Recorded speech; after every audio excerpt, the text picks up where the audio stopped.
പ്രവർത്തന നിയന്ത്രണം ഏർപ്പെടുത്തിയ ഹൈക്കോടതിയുടെ ഇടക്കാല ഉത്തരവിനെതിരെ സുപ്രീം കോടതിയെ സമീപിച്ച വഖഫ് ബോർഡിനെ കേൾക്കാതെയാണ് ഹൈക്കോടതിയുടെ ഉത്തരവെന്ന് ഹർജിയിൽ പറയുന്നു. അതേസമയം മുസ്ലിം ഇതര അംഗങ്ങളെ ഉൾപ്പെടുത്താനുള്ള നീക്കത്തിൽ വഖഫ് ബോർഡിലും സമസ്തയിലും ഭിന്നാഭിപ്രായമുയർന്നു. കിടക്കുന്ന പോസ്റ്റില് സർക്കാരാണ് നിയമിക്കേണ്ടത്, എപ്പോഴും നിയമിക്കാം. പിന്നെ അതിന് വേറെ കോടതിയിൽ പോയിട്ട് പറയേണ്ട ആവശ്യമൊന്നുമില്ല. അവർ നിയമിക്കാത്ത കുറ്റം അവരുടെ കുറ്റമാണ്, ബോർഡല്ല നിയമിക്കേണ്ടത്. സെൻട്രൽ ഗവൺമെന്റ് കൊണ്ടുവന്നപ്പോ അതിനെല്ലാവരും എതിർത്തിട്ടുണ്ട്. പാർലമെന്റ് പാസ്സാക്കിയ നിയമമായില്ലേ, പിന്നെ അത് അംഗീകരിക്കണം. അത് ചെയ്യേണ്ടത് പിന്നെ സർക്കാരാണ്. സർക്കാർ ചെയ്യേണ്ട ഉത്തരവാദിത്വം സർക്കാർ അതിനുണ്ടാക്കാണ്, മറ്റുള്ളവരെ തോളിൽ വിട്ടിട്ട് കാര്യം കുതിരടിക്കാം. രണ്ടാളെ വേക്കന്റ് ഉണ്ടെങ്കിൽ അത് എപ്പോഴും അവർക്ക് നിയമിക്കാം. അതിപ്പോ നിയമിച്ചാലും മതി. അതിന് കോടതിയിൽ പോയിട്ട് കളിക്കേണ്ട ആവശ്യമില്ല. അക്കളി ഒപ്പോഴും പിരിച്ചുവിടണം എന്നുള്ള ഉദ്ദേശത്തോടു കൂടെയാണ്.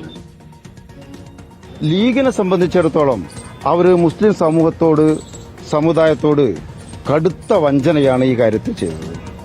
ഇത്രയും വലിയ വഞ്ചകരെ ഇനി കാണാനുണ്ടോ?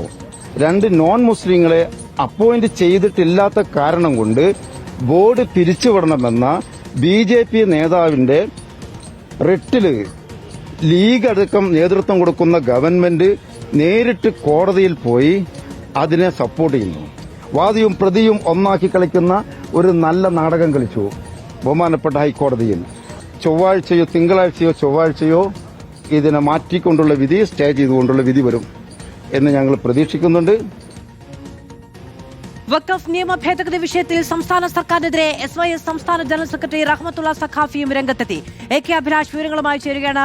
സമസ്തയിലടക്കം രണ്ടഭിപ്രായങ്ങളുണ്ട് എന്നുള്ളതാണ്. ഒന്ന്, നിയമമായതല്ലേ, ഇനിയിപ്പോൾ അംഗീകരിച്ച് മുന്നോട്ട് പോവുകയല്ലേ കഴിയുകയുള്ളൂ എന്നാണ്. പക്ഷെ അന്ന് നിയമമായപ്പോഴും കേരളത്തിലെ രാഷ്ട്രീയ പാർട്ടികൾ വ്യത്യസ്ത അഭിപ്രായം പറയുകയും അതുമായി സുപ്രീം കോടതിയിലേക്ക് പോവുകയും ചെയ്തു. സ്വാഭാവികമായും വലിയ പ്രതീക്ഷ ഈ ഒരു സമുദായത്തിനിടയിൽ ഉണ്ടായിട്ടുണ്ട്. അതിൽ രണ്ട് തട്ടിലാണ് നിലവിൽ സമസ്തയടക്കം.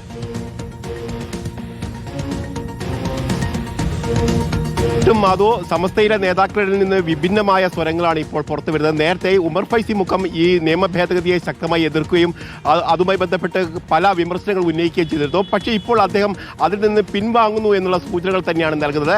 അതേസമയത്ത് വഖഫ് ബോർഡിനെ പിരിച്ചുവിടാനുള്ള നീക്കത്തിലേക്ക്, അത് പിരിച്ചുവിടരുത് എന്നുള്ള നിലയിലേക്ക് മാത്രം അദ്ദേഹത്തിന്റെ നിലപാട് ചുരുങ്ങുന്നു എന്ന് വേണം പറയാൻ. കാരണം അദ്ദേഹം ഇപ്പോൾ പറയുന്നത് രണ്ടുപേരെ നിയമിക്കാനുള്ള അവകാശം സംസ്ഥാന സർക്കാരിനുണ്ട്.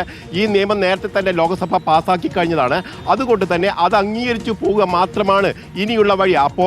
ആ പോംവഴി കണ്ടുകൊണ്ട് രണ്ടുപേരെ നോമിനേറ്റ് ചെയ്തതിൽ ഞാൻ എതിരല്ല എന്നുള്ള കാര്യം കൂടിയാണ് അദ്ദേഹം പറഞ്ഞു വെക്കുന്നത്. പക്ഷേ സമസ്തയിലെ മറ്റു നേതാക്കൾ പറയുന്നത് അത്തരത്തിൽ അമുസ്ലിങ്ങളായ രണ്ടുപേരെ ഇത്തരത്തിൽ വഖഫ് ബോർഡിലേക്ക് കൊണ്ടുവരാൻ അനുവദിക്കില്ല. നേരത്തെ നൽകിയ ഹർജി ഇപ്പോൾ സുപ്രീം കോടതി പരിഗണിക്കുന്നുണ്ട്. ആ പരിഗണിക്കുന്ന ഘട്ടത്തിൽ ഇത്തരത്തിൽ നിലപാടുമായി മുന്നോട്ട് പോകാൻ സർക്കാരോ അല്ലെങ്കിൽ മറ്റ് ഏജൻസികളോ തയ്യാറാവരുത് എന്നുള്ള ആവശ്യമാണ് അവർ ഉന്നയിക്കുകയും ചെയ്തത്.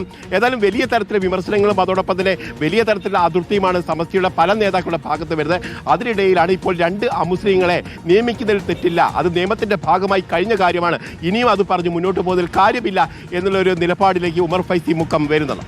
ശരി, AK അഭിലാഷാണ് വിവരങ്ങൾ നൽകിയത്. അതിനൊപ്പം വഖഫ് ബോർഡ് സുപ്രീം കോടതിയിലേക്ക് പോയിരിക്കുന്നു. ഈ വിലക്ക് നീക്കണമെന്നാവശ്യപ്പെട്ട് സുപ്രീം കോടതിയിലേക്ക് പോയിരിക്കുന്നു എന്നതും ഏറ്റവും പ്രധാനപ്പെട്ട വാർത്തയാണ്.